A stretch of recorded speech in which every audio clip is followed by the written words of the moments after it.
Hello everyone, welcome to our YouTube channel. और आज की वीडियो में हम एक बहुत ही इम्पोर्टेंट नोटिफिकेशन की डिस्कशन कर रहे हैं जो कि आपको एनएफएसयू के ऑफिशियल वेबसाइट पे करियर पेज पे मिल जाएगा। एनएफएसयू का फुल फॉर्म है नेशनल फोरेंसिक साइंसेज यूनिवर्सिटी। ये इंडिया की लीडिंग फोरेंसिक यूनिवर्सिटी है। इसके बारे में लगभग आप सभी जानते हैं। रिसेंटली इन्होंने डिफरेंट प्रोजेक्ट्स के लिए साइंटिफिक असिस्टेंट की रिक्रूटमेंट की नोटिफिकेशन रिलीज करी है जो कि कॉन्ट्रैक्ट बेसिस पे होने वाला है। आप यहाँ पे देख सकते हैं, यहाँ पे लिखा हुआ है कॉन्ट्रैक्चुअल एंगेजमेंट। तो ये जो भी कॉन्ट्रैक्ट होगा it will be of around 1 year. ठीक है, देख लेते हैं कि क्या क्या इन्फॉर्मेशन इस नोटिफिकेशन में है।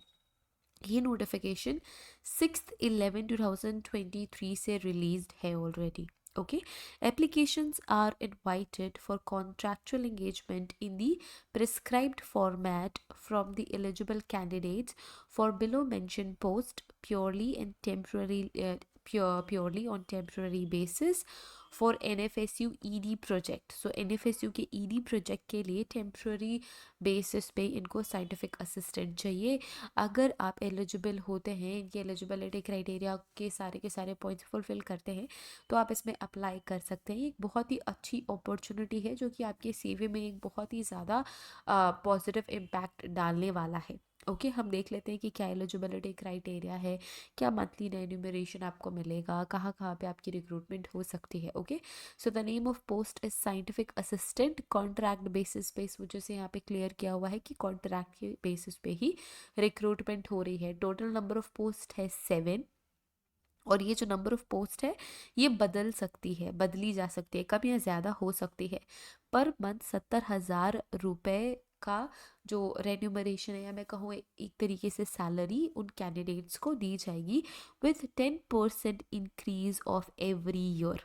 ठीक है, हर साल 70,000 का 10% इंक्रीज होगा अगर आप एक साल से दूसरे साल में भी एंटर करते हो तो, है ना। कॉन्ट्रैक्ट की बात ये होती है कि अगर आपकी परफॉर्मेंस बहुत अच्छी रही है तो आपका जो कॉन्ट्रैक्ट है वो क्या हो जाता है, इंक्रीज कर दिया जाता है, या फिर नेक्स्ट ईयर के लिए भी आपको ही असाइन कर दिया जाता है वो पर्टिकुलर कॉन्ट्रैक्ट। तो ये 10% इंक्रीज के साथ आपको सैलरी नेक्स्ट ईयर देखने को मिलेगी। एंगेजमेंट पीरियड क्या है, initially for 1 year.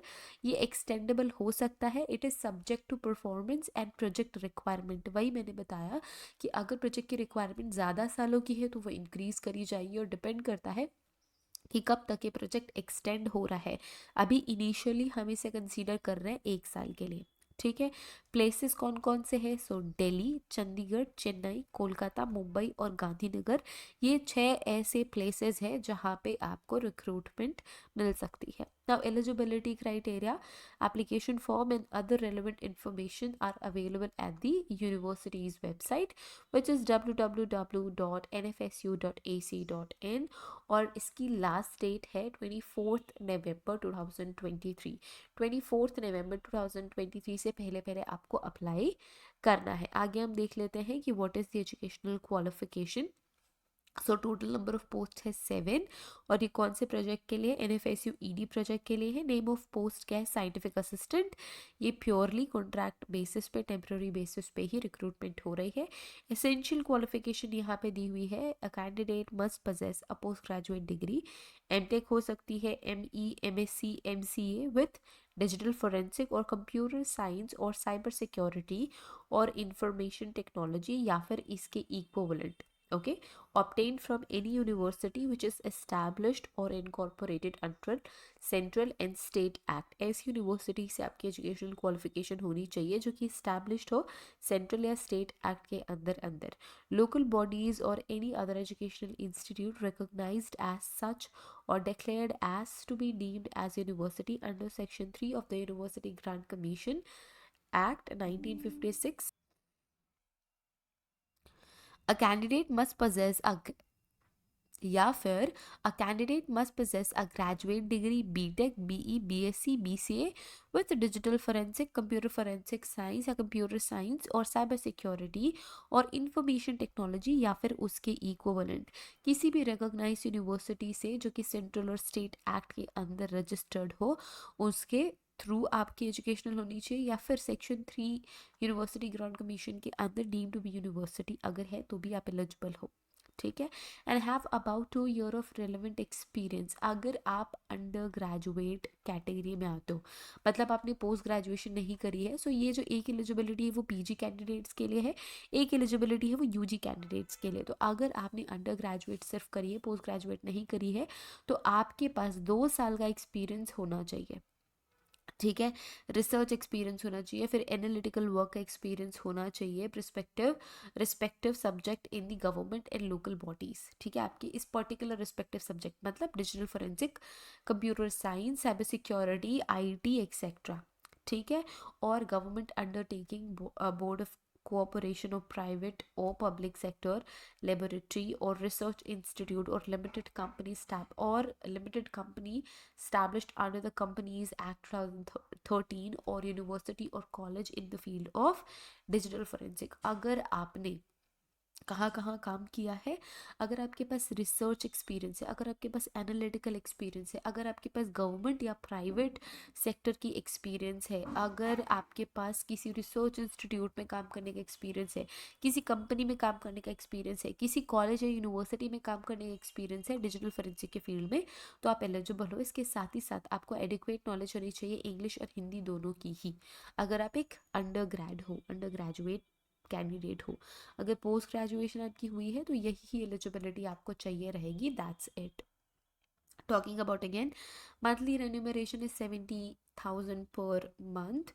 Age limit क्या है, not exceeding to 35 years on the last date of the application submission. So 24th of November तक आप 35 साल के हो सकते हैं, 35 साल के ज़्यादा के नहीं हो सकते। So last age limit is 35 years। अगर आपकी आपका जो डेट ऑफ बर्थ है वो दिसंबर में आता है और दिसंबर में आप 36 साल के हो जाओगे, तब आप इनएलिजिबल हो जाओगे। बट अगर अभी भी नवंबर के लास्ट डेट जो कि 24 नवंबर है, तब तक भी अगर आप 35 साल के हो या उससे कम के हो तो आप एलिजिबल हो बाय एज, ठीक है। प्लेस ऑफ रिक्रूटमेंट तो मैंने अभी डिस्कस कर लिया कि डिफरेंट प्लेसेस है जहाँ पे आपको रिक्रूटमेंट मिल सकती है। आपको एप्लीकेशन फॉर्म एनएफएसयू की ऑफिशियल वेबसाइट में मिलेगा। सबसे पहले आपको इस वेबसाइट पे क्लिक करना है, उसके बाद करियर वाले ऑप्शन पे जाना है, उसमें फिर आपको नोटिफिकेशन में देखने को मिल जाएगा, ओके। अपार्ट फ्रॉम दैट ये कुछ इंपॉर्टेंट पॉइंट्स है जो कि आपको याद रखने होंगे। द नंबर ऑफ पोजिशंस में वेरी एज पर रिक्वायरमेंट्स, ठीक है। The prescribed qualification or experience shall be the minimum, and it is very important that a candidate possess as same shall not the candidate who do not possess the same shall not entitled him her for the interview। अगर आपके पास जो educational qualification यहाँ पे पूछी गई है अगर वो नहीं है और फिर भी आप अप्लाई कर रहे हो तो आपको इंटरव्यू तक नहीं जाने दिया जाएगा। इसके अलावा कुछ और पॉइंट्स है, जैसे कि ये कॉन्ट्रैक्ट बेसिस पे अपॉइंटमेंट हो रही है, ठीक है। एक्सपायरी के बाद या तो आपका जो कॉन्ट्रैक्ट है वो रिन्यू कर दिया जाएगा, अगर आपका परफॉर्मेंस अच्छा नहीं है तो वापस से क्या कर दिया जा सकता है, डिसॉल्व भी कर दिया जा सकता है। In case of any dispute और any problem that may occur in the process of selection, the decision of the Directorate of Enforcement and National forensic sciences University shall be final and binding, ठीक है। तो जो भी final decision होगा वो university का होगा और डायरेक्टरेट एनफोर्समेंट का होगा। The applicant will be responsible for the authenticity of information, other documents and photographs submitted। तो आपको कोई भी यहाँ पे फॉल्स डॉक्यूमेंट नहीं देना है। जो ओरिजिनल डॉक्यूमेंट्स है वो आपके 100% सही और ऑथेंटिक होने चाहिए। अगर कहीं पे भी कोई भी प्रॉब्लम आती है तो आपको डिस्क्वालीफाई कर दिया जाएगा, ओके। इसके अलावा prescribed qualification does not ensure that the candidate would be selected. ऐसा नहीं है कि आपके पास अगर सारी क्वालिफिकेशन है तो आपका सिलेक्शन पक्का है। डिपेंड करता है आपके एकेडमिक क्वालिफिकेशन और इंटरव्यू के बेसिस पे किस तरीके से आपका इंटरव्यू होता है, किस तरीके से आप परफॉर्म करते हैं, वो ज़्यादा इंपॉर्टेंट है। ज़रूरी नहीं क्वालिफिकेशन है तो आपका सिलेक्शन भी हो जाएगा। Next, the candidate must provide valid email ID and permanent mobile number in the form of application. हाँ, आपको हमेशा अपनी ईमेल आईडी जो आप यूज़ कर रहे हो, जो परमानेंट मोबाइल नंबर है जो आपका चेंज होने के चांसेस नहीं है या फिर रिसेंटली आपका चेंज करने का प्लान नहीं है, वही ही आपको देना है जो चालू है, क्योंकि फिर उनकी साइड से कांटेक्ट होगा तो आपके पास उनका कांटेक्ट सही से पहुंचना चाहिए। इन case of more number of application, the university may conduct a written computer based examination for shortlisting the applicants for interview. ठीक है, अगर बहुत सारे applications आ जाते हैं तो हो सकता है कि एक छोटा सा written test या फिर computer based examination हो जाए candidates को shortlist करने के लिए. एप्लीकेंट्स इन एम्प्लॉयमेंट जैसे कि प्राइवेट गवर्नमेंट या फिर किसी भी अदर ऑर्गेनाइजेशन में जो हैं are required to submit no objection certificate. आपको अपने एम्प्लॉयर से एनओसी सबमिट करना पड़ेगा. किसी भी तरीके का TA DA will no TA DA will paid for appearing in the interview और एग्जामिनेशन. किसी भी तरीके का टीए और डीए आपको नहीं दिया जाएगा. सारा खर्चा आपको खुद से ही करना होगा. आपको किसी भी तरीके का ट्रैवल अलाउंस नहीं मिलेगा. The contractual appointment shall be governed by the rules, regulations, and decision will be of Directorate Enforcement NFSU only. The recruitment is a part of MOU between ED and NFSU. The contractual appointment shall end in the case of terminating the MOU. So ये जो MOU है वो ED और NFSU के बीच हुई है. So जब तक ये MOU valid है तब तक आपका जो recruitment है चलता रहेगा according to the contract. For further information, contact to this email address nfsu.ed@nfsu.ac.in. Last date क्या है 24/11/2023. बहुत ही अच्छी अपॉर्चुनिटी है, एक बहुत ही अमेजिंग सा आपको प्लेटफॉर्म मिल रहा है एनएफएसयू के साथ ईडी में काम करने का एज अ साइंटिफिक असिस्टेंट. एक बहुत ही ज़बरदस्त इम्पैक्ट आपके करियर में ये डालने वाला है अगर आप इस पर सेलेक्ट हो जाते हैं तो. अगर आप एजुकेशनल क्वालिफिकेशन फुलफिल करते हैं, आप एज क्राइटेरिया में फिट बैठते हैं तो आपको ज़रूर से अप्लाई करना चाहिए. गोल्डन अपॉर्चुनिटी मैं कहूँगी आप सभी के लिए जो कि फॉरेंसिक के फील्ड में जॉब ढूंढ रहे हैं या फॉरेंसिक के फील्ड में काम करना चाहते हैं. Thank you so much everyone for watching this video. I hope this video helps. Thank you so much again.